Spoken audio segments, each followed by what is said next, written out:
तो first principle के हिसाब से एफ एक्स आपके पास एक्स साइन एक्स है, तो एफ एक्स प्लस एच क्या हो जाएगा, जहां जहां एक्स आ रहा है वहां पे आप एक्स प्लस एच पुट कर दीजिए, तो x plus h sine x plus h. तो एफ डैश एक्स का formula limit h tends to 0 f x plus h minus f x divided by h, क्या आ रहा है, limit h tends to 0 x plus h sine x plus h minus f x की जगह x sine x plus h, sorry x sine x divided by h. अब ये भी बेटा आपका 0/0 फॉर्म आएगा। तो सबसे पहले आप फैक्टराइज नहीं होगा, रैशनलाइज नहीं होगा, चेंज लिमिट कुछ भी नहीं कर पाओगे इसके अंदर डायरेक्टली अभी आप। तो मैं क्या करूंगा, मैं ना ब्रैकेट खोलूंगा, x को भी मैं इस वाली टर्म से मल्टीप्लाई कर रहा हूँ और h को भी मैं इस वाली टर्म से मल्टीप्लाई कर रहा हूँ। तो देखो क्या आएगा, limit h tends to 0 x sine x plus h plus h sine x plus h minus x sine x whole divided by h। अब मैं क्या कर रहा हूं, जिसमें x आ रहा है इन दोनों में से मैं x कॉमन ले रहा हूं। देखो क्या आएगा, लिमिट h टेंड्स टू 0, इन दोनों में से मैं x कॉमन ले रहा हूं, क्या बचेगा यहाँ पर। सर आपने 0/0 के बाद क्या कराया है? मैंने बेटा ब्रैकेट खोले हैं, x को भी इससे मल्टीप्लाई करा और h को भी इससे मल्टीप्लाई करा है। अगर ओके x को इससे मल्टीप्लाई करूंगा तो x sine x plus h आएगा, फिर h को इससे मल्टीप्लाई करूंगा तो plus h sine x plus h आएगा बेटा। फिर मैं इस वाली टर्म और इस वाली टर्म में से मैंने x कॉमन लिया, यहां बचेगा sine x plus h minus यहां बचेगा साइन x, और h sine x plus h को मैं अलग लिख रहा हूं, और जो होल डिवाइड बाय में h था मैं इसके नीचे h अलग लिख रहा हूं और इसके नीचे मैं h अलग लिख रहा हूं, मैंने दोनों को सेपरेट कर दिया भाई, ये कैंसिल आउट हो जाएगा। ध्यान दो बेटा ये वाला पार्ट जो है ये साइन अभी जस्ट मैंने पीछे सॉल्व करवाया था, है ना, मैं पीछे सॉल्व करोगे इस वाले पार्ट को, you will get what, you will get ये cos x आ जाएगा, प्लस में यहां h की जगह 0 पुट कर दो, this is your final answer. Sir 1 हो जाएगा।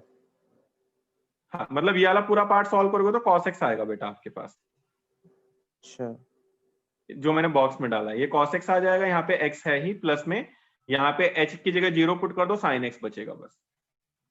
सर cos x कैसे आएगा? यार इसके लिए फिर ये देखो मैंने अभी वाला क्वेश्चन करवाया, तो सर यहाँ पे इसमें cos x आया था ना बेटा। तो सर इसमें शो करना पड़ेगा हमें? हाँ हाँ ये पूरा शो करना है, यहाँ पे जो मैंने कराया था sin x का cos x का फर्स्ट प्रिंसिपल जो है ये वो है बेटा आपके पास, sin x का फर्स्ट प्रिंसिपल है ये पूरा शो होगा आपका। कैसे होगा वो भी चलो बता देता हूं यार। Sine a minus sine b का फॉर्मूला क्या होता है, 2 cos a plus b divided by 2 sine a minus b divided by 2 whole divided by में h प्लस में साइन x प्लस h है ही। अब इस वाले x से ये वाला x गया, 2 से मल्टीप्लाई 2 से divide, sign h/2 upon h/2 इसकी वैल्यू 1 होती है, इस वाले 2 से ये वाला 2 गया। अब यहाँ पे जहां जहां h आ रहा वहां पे 0 पुट कर दो, 0 पुट कर दो, 2x डिवाइडेड बाय 2 सिर्फ x बचेगा, तो cos x आ गया आपके पास, और ये वाला x है ही आपके पास। क्लियर हुआ? ये वाला याद करना होता है सर, x sin x वाला? नहीं नहीं याद क्यों करना है, प्रोडक्ट रूल नहीं लगाओगे आप इसे। लगाएंगे सर, जैसे क्योंकि ना हाँ मैंने जो लास्ट टाइम एग्जाम दिया था ना सर पिछले साल, हाँ हाँ उसमें उसमें एक बच्चा वो बोल रहा था कि तो सीधे याद है, इसको सीधे लगाना पड़ता है, जिसका मैं पेपर दे रहा था। नहीं नहीं नहीं नहीं, उसकी कितने नंबर आए थे उसके? सर 60 आए थे 80 में से। जो तूने दिया था पूरे क्यों हाँ नहीं आए बस? सर मैं पढ़ के छोड़ना गया था उसके लिए, वो पढ़ के गया था, मैं तो अच्छा मदद कर अच्छा रहा था। अच्छा चल ठीक है, चलिए भाई ठीक है। इसके बाद में अब हम थोड़ा डायरेक्ट डिफरेंशिएशन के बारे में देख रहे हैं। ये बेटा आपका पूरा कंप्लीट फर्स्ट प्रिंसिपल था, इसके बेस पे सारे के सारे क्वेश्चंस करिए जितने भी फर्स्ट प्रिंसिपल पे आप हैं। कुछ इंपॉर्टेंट फॉर्मुलेज मैं आपको बता रहा हूँ, वो वाले फॉर्मुलेज आपको याद करने हैं। सम इंपॉर्टेंट डेरिवेटिव, मैं डायरेक्ट डिफरेंशिएशन की बात कर रहा हूँ, अब थोड़ा ध्यान से समझिएगा भाई, है ना। नेक्स्ट आज का काम ये होगा, फर्स्ट प्रिंसिपल के सारे क्वेश्चन करिएगा और ये सारे फॉर्मूले याद करिएगा बच्चों। अगर मैं आपसे बोलूं x की पावर n का डेरिवेटिव क्या होता है, डेरिवेटिव ऑफ x की पावर n, तो आपको बोलना है सर ये होता है n x की पावर n माइनस। अगर आपको नेक्स्ट क्लास में ये वाले फॉर्मूले याद नहीं हुए तो बेटा क्लास से निकाल दिया जाएगा, मैं क्लास में अलाउ नहीं करूंगा, क्योंकि अगली क्लास में आपको कुछ समझ में नहीं आएगा अगर फॉर्मूले याद नहीं है तो। अकेले x का डेरिवेटिव 1, कांस्टेंट का डेरिवेटिव 0, रूट x का डेरिवेटिव 1/2 रूट x, ये तीनों फॉर्मूले से बन सकते हैं कांस्टेंट वाला छोड़कर। 1/x का डेरिवेटिव होता है -1/x², ये वाला भी इससे बन सकता है, बस ये ध्यान रखना बच्चों। चलो वो क्या बाद में बात करूंगा मैं। सर हाँ भाई, तो 2 और 3 पे गोले लगा दो, अरे अजीब लगता है सर। अच्छा ठीक है, x कांस्टेंट है, नहीं बेटा x कांस्टेंट नहीं है, x यहाँ पे वेरिएबल है, x का डेरिवेटिव 1 है। अब कांस्टेंट और फंक्शन दोनों अगर एक साथ होंगे आपके पास, तो यार कांस्टेंट को बाहर रखोगे और फंक्शन का डिफरेंशिएशन करोगे आप। 7 sin x का डेरिवेटिव आएगा, आप डायरेक्टली cos x लिखोगे। 8 cos x का डेरिवेटिव आएगा, आप माइनस sin x लिखोगे बच्चों। 9 tan x का डेरिवेटिव आएगा, sec स्क्वायर x लिखोगे। 10 cos x का डेरिवेटिव आएगा, minus cos x square x लिखोगे। 11 cot के बाद में sec x आता है, sec x का डेरिवेटिव होता है sec x tan x। 12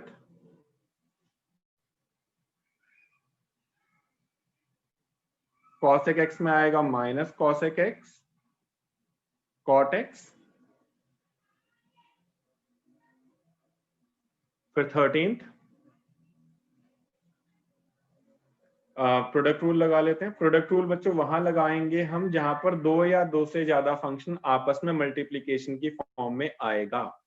मैं मान लेता हूं वो ये है, इसमें u को फर्स्ट मान लो और v को सेकंड मान लो, तो ये कहता है फर्स्ट फंक्शन सेम सेकंड का derivative plus second function same first का derivative. This is product rule. इसके बाद में तुम्हारे पास क्वोशिएंट रूल आता है भाई।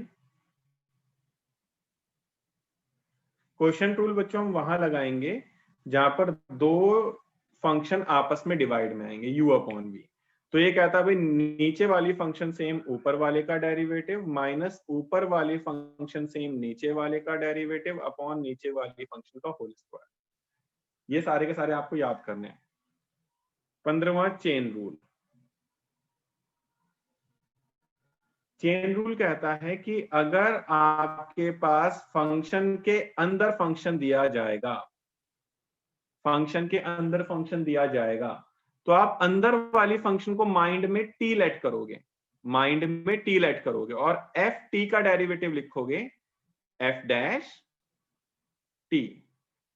टी आपने जी एक्स को माना माइंड के अंदर, फिर इनटू में जिसे टी माना उसका डेरिवेटिव, तो आपने जी एक्स को टी माना। ये बाद में बताऊंगा, इन सबका रोल आपको बाद में बताऊंगा। 13th 14th 15 एक बार दोबारा समझा दो, अभी बस बेटा याद करना है, समझाऊंगा तब जब क्वेश्चन आपके सामने होंगे। जस्ट अभी मैं इनको कह रहा हूँ, इनको एक बार याद कर लेना। हाँ बेटा, वो जी डैश ऑफ एक्स होगा ना 15th में। हाँ एक को आपने एक को एफ डैश लिख दिया, एक को डी बाई डी एक्स करके लिख दिया सर। हाँ, डी मतलब जी एक्स का आप डेरिवेटिव ले रहे हो ना बेटा। वो यहाँ पे डी अभी बाई आप डी एक्स डिफरेंशिएट उसका कर भी हो चुके हो। हाँ। मैं कह रहा हूँ यहाँ पर अभी आपने एफ जिसको आपने अंदर वाले फंक्शन को टी माना, तो एफ डैश टी हो गया, इनटू में जिसे टी माना उसका डेरिवेटिव बेटा। तो सर उसको जी डैश एक्स नहीं लिखेंगे फिर सर? जी डैश एक्स का मतलब है कि आपने वो भी कर दिया है, वो भी आपने हाथों हाथ कर दिया, जबकि हाथों हाथ नहीं होता बेटा। पहले अच्छा आप उसको उसको फिर ऐसे अच्छा लिखोगे, उसका अगले डेरिवेटिव स्टेप लेना में, पड़ेगा फिर। हाँ ठीक है हाँ सर, उसके समझ गया। बाद में आपको उसका डेरिवेटिव करना है। ठीक है सर। हाँ जी, तो इन फॉर्मूलेस को बेटा याद करना है। तू देख ले बेटा उदय, u इंटू वी रहेगा तो पहले फर्स्ट फंक्शन इंटू में डेरिवेटिव ऑफ सेकंड प्लस में second function into derivative of first. Quotient rule में जब दो फंक्शन डिवाइड में आएगी तो नीचे वाली फंक्शन सेम ऊपर वाले का डेरिवेटिव माइनस ऊपर वाली फंक्शन सेम नीचे वाले का डेरिवेटिव अपॉन नीचे वाली फंक्शन का स्क्वायर। और चेन रूल कहता है जब फंक्शन के अंदर फंक्शन आएगा बेटा तो आपको चेन रूल लगाना है। चेन रूल के हिसाब से अंदर वाली फंक्शन को आप पहले टी लेट करो या कुछ लेट कर लो गई, तो एफ टी अगर आपके पास है तो उसका डेरिवेटिव एफ डैश टी होगा इनटू में जिसे टी माना उसका डेरिवेटिव। तो ये आपके पास चेन रूल है। इसके बेस पे मैं नेक्स्ट क्लास में आपको बहुत सारी चीजें करवाने वाला हूँ। ऑलमोस्ट चैप्टर खत्म हो जाएगा, चैप्टर खत्म हो ही जाएगा। आपको फर्स्ट प्रिंसिपल के सारे क्वेश्चंस करने हैं और डायरेक्ट डिफरेंशिएशन के सारे फॉर्मूले याद करने हैं, तभी आपको नेक्स्ट क्लास में कुछ समझ में आएगा, अदरवाइज समझ में नहीं आएगा। तो आज की क्लास में इतना ही रखते हैं बच्चों, मिलते हैं नेक्स्ट क्लास में, बाय।